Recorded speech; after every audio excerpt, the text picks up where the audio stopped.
and welcome back to the channel, Living La Dolce Vita. If you're new to the channel, please subscribe. Many thanks to my subscribers so far. Anyway, so it's gonna be a short video, hopefully. I always hopefully, but they always turn out a bit longer than usual. Anyway, so I'm just going to give a quick update. So it's quite a warm Sunday the 2nd of June in the afternoon now, and so we'll quickly go through the plot, bring you up to speed. So garlic, that won't be long before this has been harvested. Looks quite dry, and leaves have got that rust on it, unfortunately.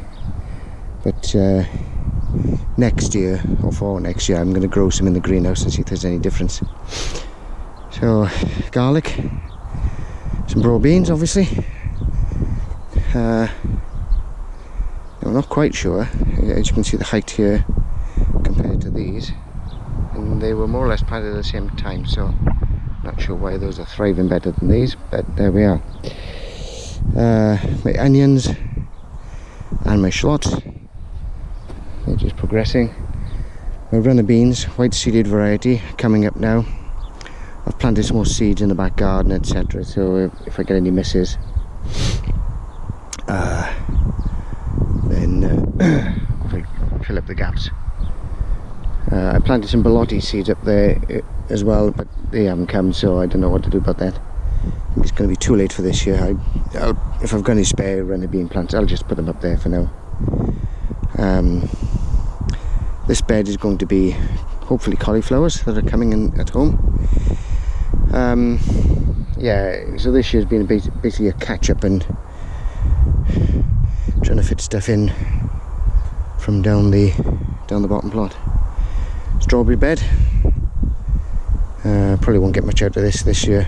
Hopefully next year the plants will be a lot, I'll feed them this year and hopefully they'll be better off. Ryegrass, cereal rye in here, and clover, that's coming nicely. Also a little bit of mustard crumbing up there, that's got through somehow. Asparagus, I've had a really good crop off it this year. It's soon be time to stop picking and then let it grow to start putting on fronds ready to feed the plant for next year. Tayberries, not quite sure what's going on there with them. Some sort of currant, which I don't know what it is. Hopefully actually now they're starting to turn. I don't know if you can see. Let me get my glasses on. Yeah, they are starting to turn. I think these could be red currants, which is great. That's fine. Rather sad looking rhubarb there.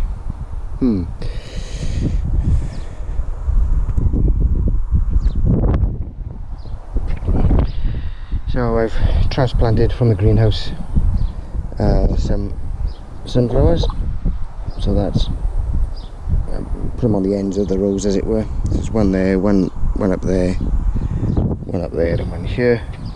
I've also, that's right, and I've also put a couple at the end of the bean poles. Sweet corn,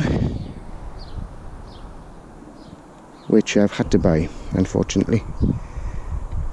All the sweet corn I planted have failed, so there we are. These are butternut squash. I've got some more butternut squash in the greenhouse coming to fill that bit of a space. Yeah. I'll go to the greenhouse last, I think. Second early potatoes, Charlotte. What's coming is okay. I don't know what's going on here with these others. Anyway, it is what it is. But first earlies, Penton Javelin, I think. First earlies looking really good and lush. So obviously they're thriving here. Apple trees are coming nicely. Okay, so Then the greenhouse. Finished off this bit of a raised bed, and I've prettified it with some plants. I have no idea about flowers, but so I saw some of these bedding plants. I thought, oh, I'll just stick something in just to make it look a bit nicer than bare earth. So I got those. The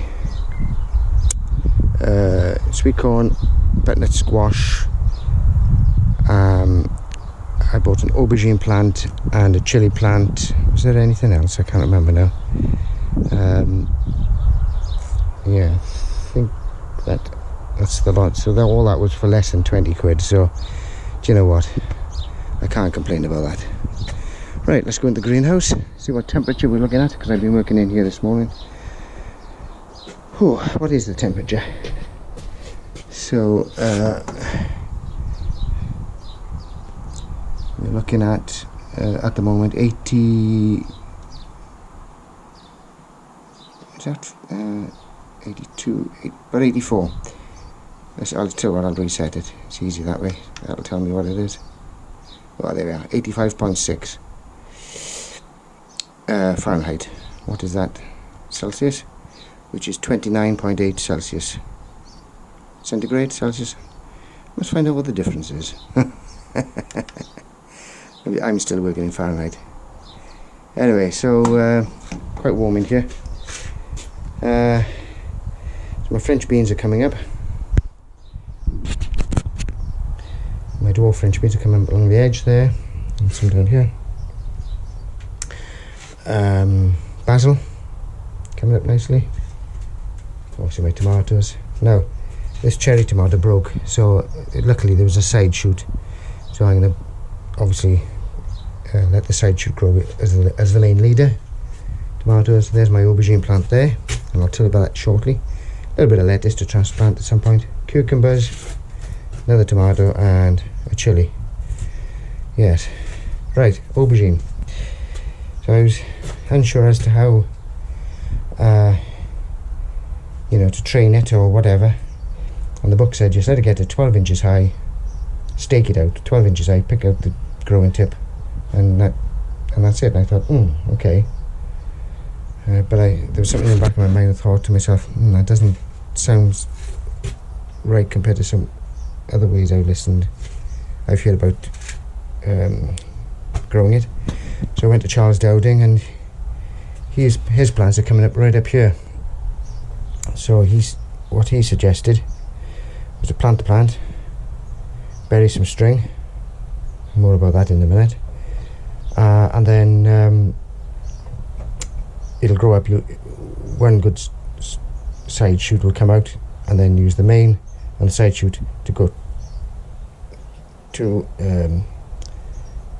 two main leaders, pinch out the side shoots, let them grow, and trail them round like tomatoes, which is a complete odds to the way the book says. Anyway, we'll give that a go. That should work out. Right, string. So I buried the string, which is great. And of course, I used the wrong string really. This string is good because it's nylon.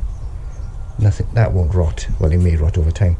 But I buried this garden twine, and it's rotted at the base and it's pulled out. So, and I can't dig them up now to bury the string anymore.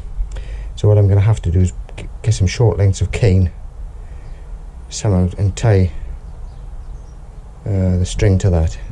Yes, I could put a cane up, but the trouble, I don't know if I've mentioned it before, but when you put a cane in, if you want the cane to go right up to here, you've got to be able to bury 6 inches of it first, and to get that in straight is quite tricky.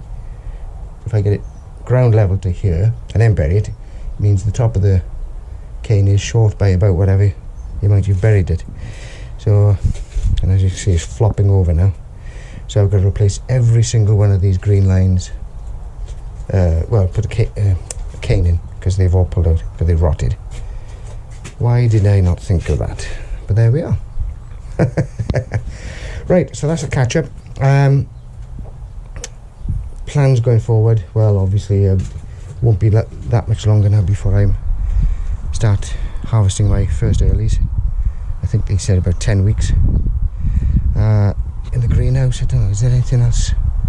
There's nothing more. So it looks like there's plenty of space, but when all this starts growing, it's amazing that all that space will be taken up.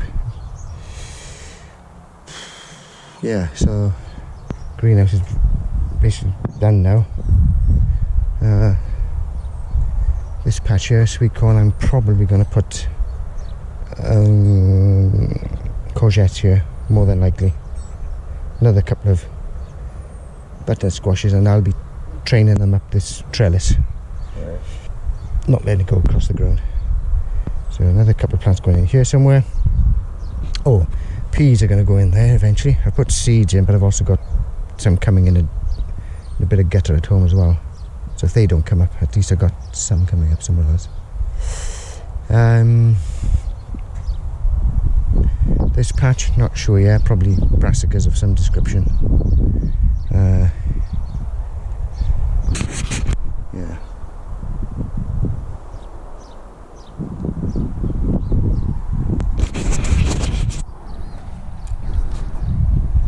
So that's about it.